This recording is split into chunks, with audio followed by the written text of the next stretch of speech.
saya Dwi Anggia dan Andromeda Mercury masih memandu debat kelima calon presiden pemilu tahun 2024. Andro, ini sesi adalah yang paling ditunggu-tunggu, Bro. Karena ini adalah sesi tanya jawab antar capres dan saling menanggapi serta saling berinteraksi. Ini yang paling seru, Dwi Anggia. Kami juga terima kasih kepada para pendukung yang sudah memberikan apresiasi, yang mau bekerja sama menaati tata tertib yang sudah kita sepakati bersama, Anggia. Betul. Kita langsung saja undang kembali calon presiden untuk naik ke atas podium, ke atas panggung, menuju ke podium masing-masing. Ya. Kami ingatkan bagi calon presiden, pertanyaan harus sesuai dengan tema pendidikan, kesehatan, ketenagakerjaan, kebudayaan, teknologi informasi, kesejahteraan sosial, dan inklusi. Dan kami mohon jika ada singkatan atau terminologi asing harus dijelaskan terlebih dahulu. Baik, langsung saja kesempatan pertama untuk segmen ini akan kita berikan langsung capres nomor urut 2, Bapak Prabowo Subianto, untuk bertanya ke capres nomor urut 3, Bapak Ganjar Pranowo. Bapak, waktunya 1 menit dimulai dari Anda berbicara. Silakan.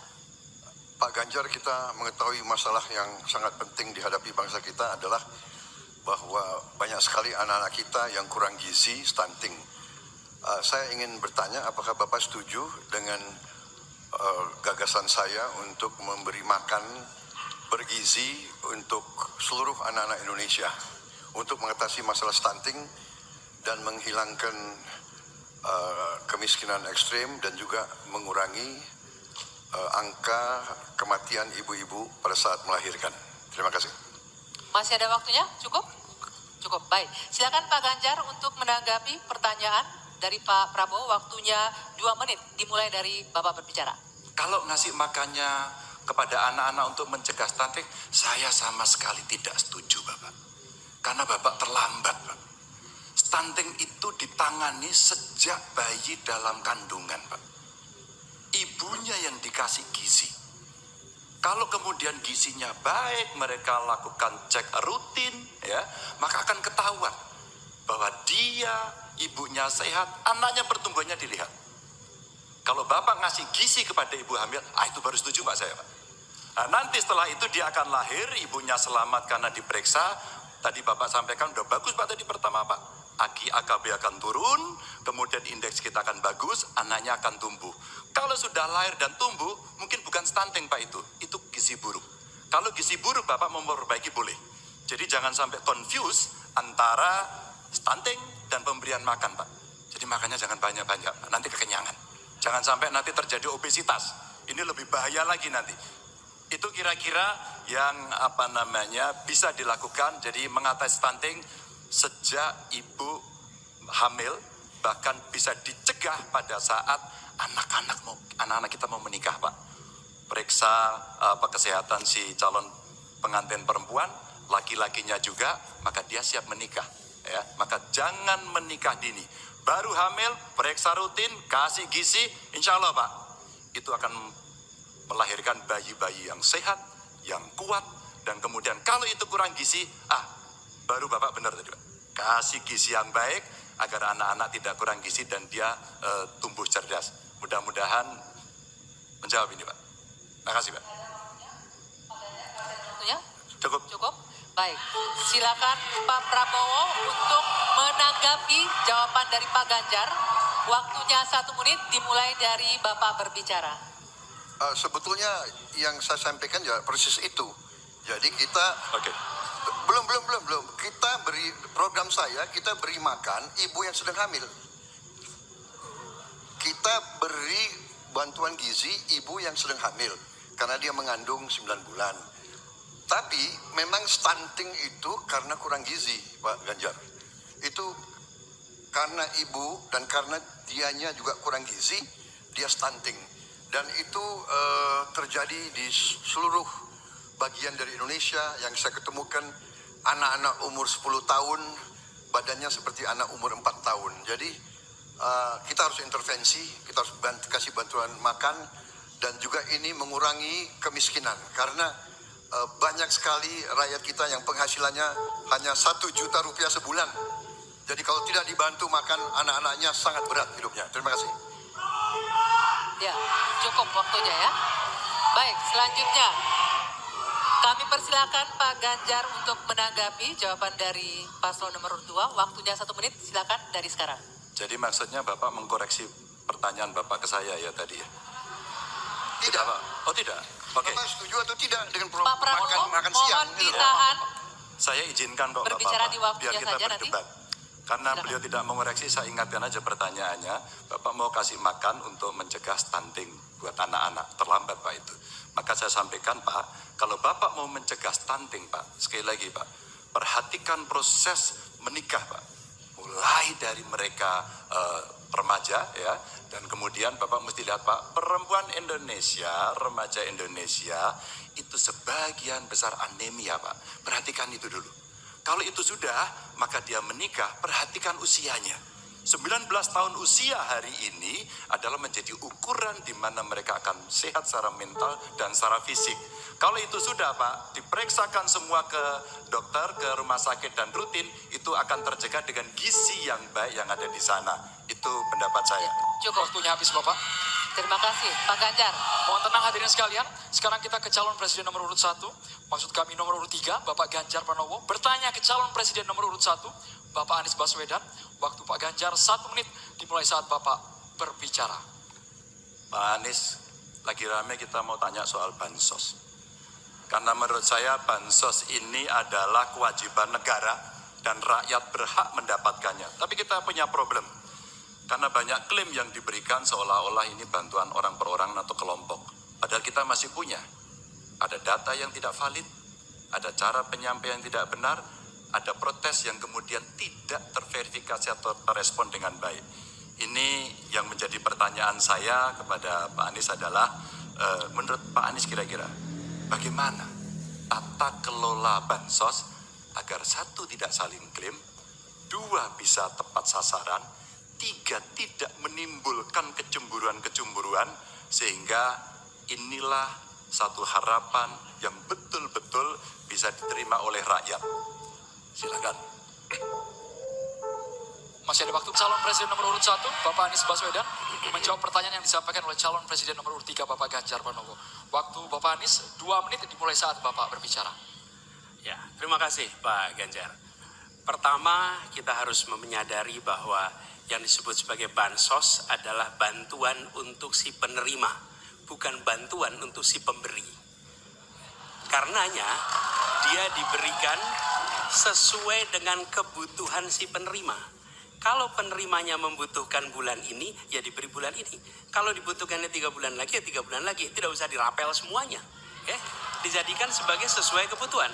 Yang nomor 1, yang itulah yang disebut sebagai bansos tanpa pamrih. Kemudian yang kedua, pemberian bansos ini harus tepat sasaran. Artinya diberikan melalui pendataan yang baik, informasi data itu harus akurat, dan mekanisme pemberiannya melalui jalur birokrasi. Bukan dibagikan di pinggir jalan, tapi dibagikan langsung di lokasi menggunakan jalur birokrasi.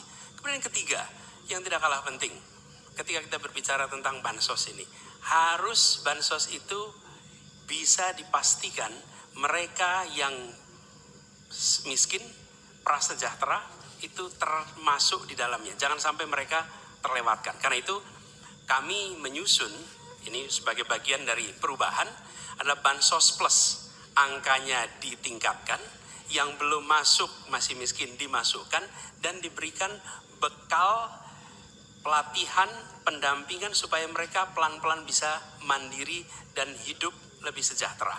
Jadi kami melihat ketika sampai kepada bansos ini adalah atas nama negara. Ketika saya bertugas di Jakarta, semua paket bansos di kerdusnya diberikan label dibiayai APBD DKI Jakarta, bukan dari gubernur, dari uang rakyat lewat APBD DKI Jakarta. Jelas posisinya. Selanjutnya kami mohon kepada calon presiden nomor 3, Bapak Ganjar Pranowo, menanggapi jawaban calon presiden nomor 1, Bapak Anies Baswedan. Waktu Bapak 1 menit dimulai saat Bapak berbicara. Terima kasih. Ya, kali ini pasti setuju dong. Karena proses logik thinkingnya adalah datanya diperbaiki. Ini yang pernah kita lakukan, dan ketika kawan-kawan Kades sudah bersusah payah, diberikan ke atas, balik lagi pada data yang sama. Seolah-olah kita abai pada soal data ini, sehingga betul-betul bansos yang diberikan, yang rencananya tadi menurunkan kemiskinan, mengurangi gap, menurunkan kemiskinan oke ternyata, tapi gap tidak. Berapapun besarnya, gapnya tetap tinggi. Ini menarik dan kami punya data yang kita bisa baca, dan tentu saja ini penting, memang paradigma bansos, sekali lagi ini betul-betul hak rakyat.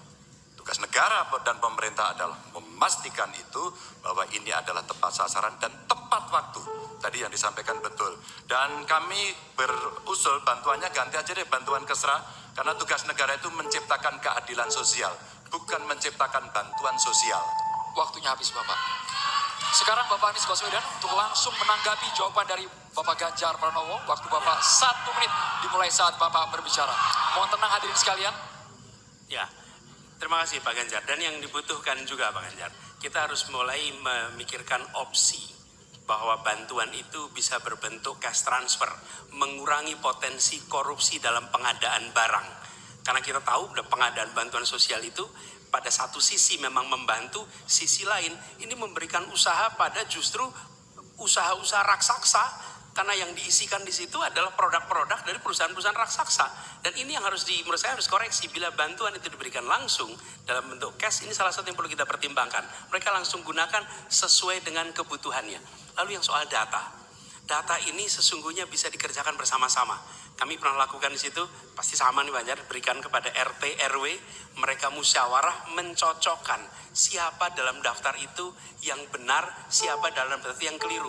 PKK, LMK, kemudian Karang Taruna, RT, RW, mereka bisa membantu. Datanya akurat, dananya dipakai sesuai kebutuhan. Makasih. Waktunya habis Bapak. Ya, untuk sesi selanjutnya kita berikan kesempatan Capres nomor urut 1 untuk bertanya ke Capres nomor urut 2. Kami persilakan Pak Anies untuk bertanya kepada Pak Prabowo. Waktunya 1 menit dimulai dari Anda berbicara. Silakan Pak Anies. Baik, Pak Prabowo yang saya hormati, gagasan yang Bapak bawa dan Bapak gaungkan adalah keberlanjutan. Pertanyaannya kemudian, apakah yang sekarang kurang dari pemerintah hari ini akan dilanjutkan? Asumsi saya tidak. Yang kurang tentu tidak dilanjutkan.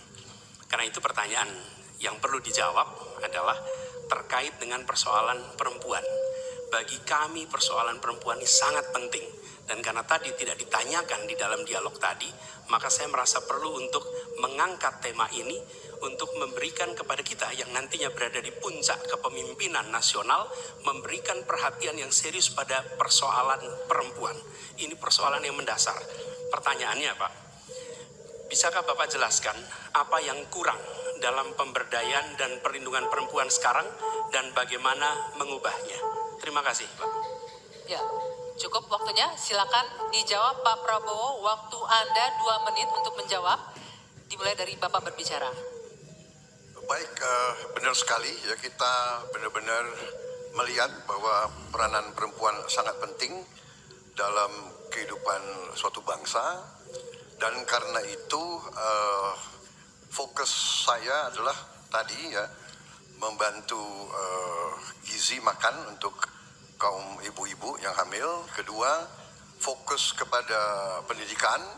Saya ingin membangun sekolah-sekolah unggul terpadu di tiap kabupaten, di mana kaum perempuan harus diberi suatu kesempatan yang sama dengan kaum laki-laki, dan ini sudah saya rintis di Universitas Pertahanan, di program-program S1 yang kita buka di 10 prodi di bidang Science, Teknologi, Engineering, Mathematics. Ternyata proporsi perempuan sangat besar. Juga di Politeknik Vokasi di Atambua yang kita buka, justru perempuan lebih besar dari laki-laki di mahasiswa dan mahasiswinya. Jadi memang benar, ini kita harus memberi kesempatan terutama melalui pendidikan dan pelayanan kesehatan. ini saya kira sangat-sangat penting. Kita harus kurangi secara drastis angka kematian ibu yang kita termasuk 10 negara tertinggi angka kematian ibu pada saat melahirkan. Jadi saya kira upaya-upaya untuk kesetaraan gender sangat penting. Juga di bidang politik kita melihat kaum perempuan sudah sangat mengambil peran yang sangat menonjol, dan saya akan mendorong peranan itu di pemerintah yang saya pimpin kalau saya dipilih. Terima kasih. Waktunya habis. Saya berikan kesempatan untuk Pak Anies menanggapi jawaban dari Capres nomor urut 2. Waktunya 1 menit. Silakan dimulai dari Bapak berbicara. Ya, terima kasih Pak Prabowo. Tapi mohon maaf, nampaknya Bapak belum menjawab pertanyaan kami. Karena pertanyaan adalah tentang perlindungan perempuan, yang permasalahan apa dan bagaimana mengubahnya. Mohon nanti sesudah ini mungkin bisa dielaborasi soal perlindungannya. Kami melihat ada 3 hal ketika bicara itu. 1, perlindungan. Karena kita menyaksikan jumlah kekerasan pada perempuan luar biasa banyak, tinggi. Catatannya ada 3,2 juta kasus selama 8 tahun terakhir ini. Itu yang tercatat, itu yang terlaporkan. Dan perempuan ini harus dimuliakan, harus dilindungi, dan kekerasan pada perempuan tidak boleh disepelekan, tidak boleh dianggap sebagai isu kecil. Dari mulai catcalling sampai kekerasan fisik, itu semua harus ditindak tegas dan kami akan tindak tegas. Kemudian yang kedua, kesetaraan. Yang sekarang bekerja dibangunkan daycare, sehingga bagi ibu yang mempunyai anak bisa ada tempatnya. Yang ketiga, kesejahteraan. Perempuan harus punya upah yang setara dengan laki-laki. Itu kira-kira Pak. Terima kasih. Baik, kami berikan kesempatan Pak Prabowo menanggapi respon dari Pak Anies tadi. Waktunya 1 menit, dimulai dari Bapak berbicara. Tadi Pak Anies kurang tegas membicarakan masalah kekerasan terhadap perempuan dan perlindungan. Oh, kita harus tegakkan hukum. Dalam perlindungan masalah-masalah itu kita tegakkan hukum. Dan itu harus kita tegakkan dengan sekeras-kerasnya. Dan itu sudah menurut saya aksiomatis.